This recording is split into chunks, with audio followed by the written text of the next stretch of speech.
Let's talk about the top 5 things that fuel the herpes stigma. My name is Shayna Singleton, also known as the Herpes Goddess.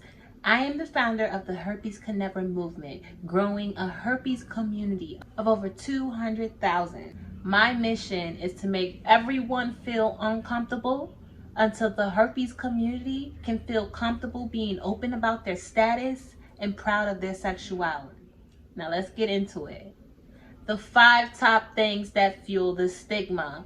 Number 1, when herpes negative people feel the need to announce that they do not have herpes before showing you support. Example, I don't have herpes, but you're not alone. A lot of people have it. I'm clean, but you should know your worth. I love you. You know, they want to support you, but they always have to put the disclaimer out there that they do not have herpes. Now, often people mean well. You know, they don't mean any harm. And we have to shed light on it so they can do better. Or when you have to make an announcement to a whole bunch of people living with lifelong STIs that you are STI free, you feel the stigma. It can come off as pick me energy. It's like, hey, this is a community of people with herpes, and here you go, hey, but I'm the one without herpes, pick me. That's kind of how I envision it. But again, most people mean well. So you do not have to lead with, I don't have herpes, but just support us. Just say what you're coming here to say. When you add that, it sounds like, I'm not racist because I have a black friend. I'm not racist, but no homo.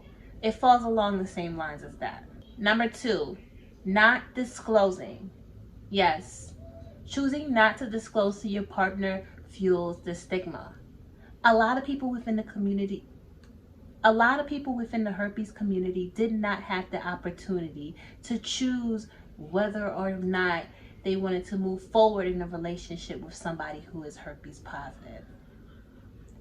Because of this is not our reality yet, but we can make it our reality. When we give other people the opportunity to learn about the virus, to make a decision on whether they wanted to move forward in a relationship with somebody in the virus, we make the virus less scary. You know, we can't expect people who don't have herpes to feel some way about us that we don't even feel about ourselves. We've created this negative culture around our virus, and it's time for us to do some work reversing that. Number 3, herpes is not usually included in your average STI panel. This fuels the stigma because if you don't show symptoms, you won't ever get tested for herpes, and you'll never know that you have herpes. And now you're walking around and you're having sex with different people, not knowing that you have herpes and probably spreading the virus. They only test people with symptoms. And guess what? Majority of people with herpes don't show any symptoms. The people who do is actually a small percentage. And then get this, 85% of people with herpes do not know that they have herpes. They don't test for it. So it makes it worse for the people who do know. It makes the people who do know think like, damn, I wish I never got tested for it either. Just like the rest of these people out here walking around with herpes. So yes, the fact that herpes isn't usually included in your average STI panel fuels the stigma. Number 4, the lack of education surrounding the herpes virus. We can't get information anywhere. It seems like doctors don't even know the information. We got to go directly to the scientists. Well, how about the experts? The people actually living with the virus. We can't get the information that we need because of this stigma. We're all secretive, afraid to tell people, afraid to tell of our friends and our family because we fear what other people might think about us. That leads to the lack of information. And that's a large part to why we have a stigma. So if we spread awareness, we have created the opportunity to break the stigma for ourselves, for us as a community. Number 5, People within the herpes community fuel the stigma. Yes, I'm dead ass serious.